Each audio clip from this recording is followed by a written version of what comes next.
Bonjour à tous, 73, donc la partie 7 de la VIAI Antenna. Alors regardez, le constructeur prévoit, Smartech, prévoit de mettre 4 cm entre la sortie du coax et le point de raccordement pour les deux éléments. Il n'y a pas de sens. Donc là aussi j'ai à peu près 4 cm. Alors c'est pas au pouillème de millimètres, ne vous évertuez pas à faire des pouillèmes de millimètres. Je vous rappelle qu'on est en 27 et 28 mégas, on reste dans le domaine du décamétrique, on est en HF.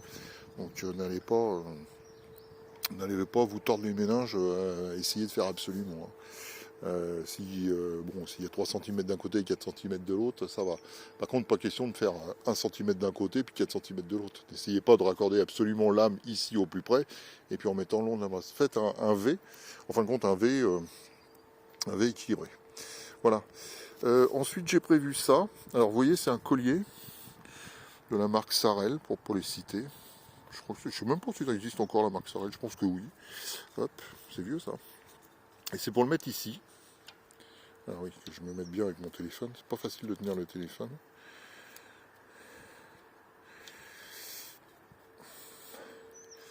Voilà, pour le mettre là et pour limiter les vibrations comme ça avec le vent. Parce que, en même temps, je veux pas qu'il soit bridé complètement sur le... Et comment dire, sur le tube, sur le boom, ce qui n'empêcherait rien, de toute façon, mais ça limiterait un peu et ça permettrait d'éviter la cassure. Voilà. Et en maintenant ici, en fin de compte, en maintenant ici, vous évitez ici les déchirures à ce niveau-là. Là, j'ai mis en fin de compte, c'est l'âme, de ce côté-ci c'est la tresse. J'ai tout soudé, tout soudé, c'est tout étamé. En ce qui concerne l'âme, j'ai gardé le diélectrique entre l'âme et la tresse sur cette partie-là. J'ai soudé ici, j'ai rempli de soudure les cosses. Ce sont les cosses qui sont fournies avec l'antenne. Dans le kit de montage, vous avez les cosses. Merci au constructeur d'ailleurs.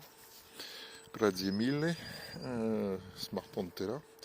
Et puis qu'est-ce que je voulais dire par des bêtises? Ah oui, puis après j'ai mis de la pocha. Donc ici j'ai mis de la gaine thermo-rétractable. J'ai mis une gaine thermo-rétractable ici, elle est jaune. Voilà, ça c'est cette partie jaune claire là. Ensuite j'ai mis de la pocha, donc de façon à assurer une bonne étanchéité. Et par la suite j'ai remis du scotch jaune par-dessus. Moi, je me suis fait plaisir.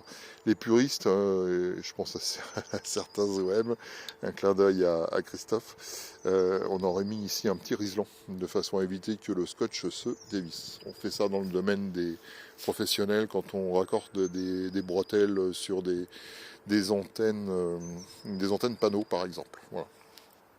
Ça pourrait être fait, parce que des fois c'est pas con, quand vous allez faire l'entretien de vos antennes sur votre pylône. Vous verrez, vous avez mis du scotch et puis le scotch il a commencé à se défaire là parce que vous avez tiré dessus au lieu de le couper. Il faut le couper au ciseau, il ne faut pas tirer dessus pour l'arracher. Et ensuite il faut mettre un petit risan pour pas qu'il se décolle de lui-même et puis qu'il finisse par s'envoler. Voilà. Le câble coaxial, c'est une bretelle. Voilà. Alors c'est un câble avec double. Difficile de faire la mise au point. Hop, est-ce que je vais y arriver? J'ai du mal. Pourquoi j'ai du mal comme ça? C'est un double tresse serré, donc en 50 ohms. C'est du coax qu'on utilise en bretelle de raccordement sur la téléphonie mobile, dans le domaine de la téléphonie mobile. Voilà. Donc là j'ai une bretelle. Alors pourquoi une bretelle et pourquoi ne pas raccorder directement le câble coaxial? Tout simplement parce que c'est plus pratique. C'est plus pratique d'avoir une bretelle qui part de là et puis à peu près sur 1 mètre, et là vient se raccorder votre coaxial. Alors vous me direz, oui, ça fait une perte, ça fait des risques de mauvais contact. Non, ça fait des risques de mauvais contact si vous n'avez pas bien fait votre PL, et si vous avez utilisé un raccord, par exemple femelle-femelle, de mauvaise qualité. Et si tout ça c'est bien étanchéifié. La perte doit être de 0,2 dB. Et je vous rappelle qu'on est toujours dans la bande des 10 et 11 mètres, donc les pertes sont négligeables. On n'avoisine pas les 400 mégas ou le 1 giga 2. Donc voilà pour ça. Quoi vous dire de plus? Ah bah oui, le harping. Donc du coup le harping, j'ai fini par le mettre en place.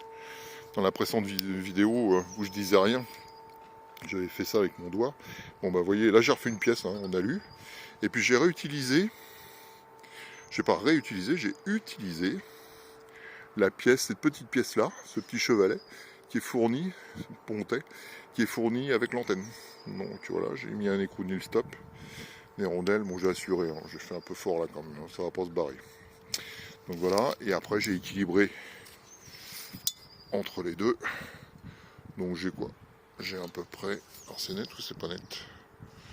Voilà, j'ai à peu près 8-9 cm. Et là, je dois avoir 8 cm de ce côté-là. Ouais, j'ai 8 cm ici aussi. Ouais, l'idée c'est d'être un peu centré, hein. C'est pareil, hein, je reviens à ce que je disais tout à l'heure. Hein. Si vous avez 7 cm et 9 cm, c'est pas encore la mer à boire. Essayez quand même d'équilibrer parce que ça c'est ce qui fait votre impédance caractéristique de votre antenne. Hein. Donc voilà, l'antenne est en 50 ohms. En tout à la masse. Donc certaines antennes utiliseraient un... Comment dire? Ah merde, j'ai bouffé le nom. Ah, vous m'avez compris. Donc voilà, qui n'est pas vraiment tout à la masse. Ok, là on est vraiment du tout à la masse. Donc les charges statiques qui vont pouvoir venir sur le boom, sur les brins rayonnants ou tout ça, ça va être écoulé. Alors ça va être écoulé bien sûr par la masse. C'est une terre à chef. L'idéal étant bien sûr de mettre son pylône à la terre, donc en général c'est le cas, ou de mettre son antenne directive, son mât d'antenne aussi à la terre. Voilà, comme ça vous écoulez correctement vos courants de gaine et vos courants HF. Voilà pour ça. Et bien écoutez, rien d'autre. Alors si, une petite aparté, ça c'est pour Fox Yankee 4 qui m'a envoyé un mail. Et je lui ai promis, moi je lui ai pas promis parce que pour l'instant j'ai reçu le mail aujourd'hui, mais je vais lui faire une réponse concernant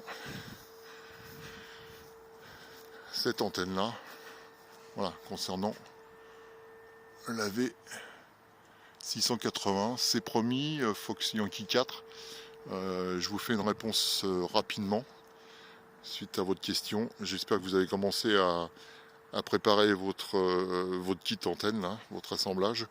Et puis vous voyez d'ores et déjà, là, ce que je peux vous dire, c'est que moi je suis pas dans une zone venteuse, mais je pense en Guyane. Moi, je devrais pouvoir passer ma licence. Je me rappelle que Yankee c'est la Guyane, FY. Et FH c'est Mayotte. On en fait d'autres? Non. Salut PBG. J'ai mis quand même des haubans. Pourquoi? Parce que je suis dans les arbres, là j'ai des arbres, et les arbres c'est con mais ça fait des vents tournants. Alors que vous êtes sur une île, et sur l'île vous avez des rafales de vent qui ne sont pas négligeables quand ce ne sont pas des tornades, des ouragans. On est où là? Pacifique ou Atlantique? Voilà, c'est pas bien, je devrais savoir ça par cœur. Donc voilà, et je vous fais une réponse bientôt. 73. Hop, on va terminer comme ça. Hop. 73 et à bientôt.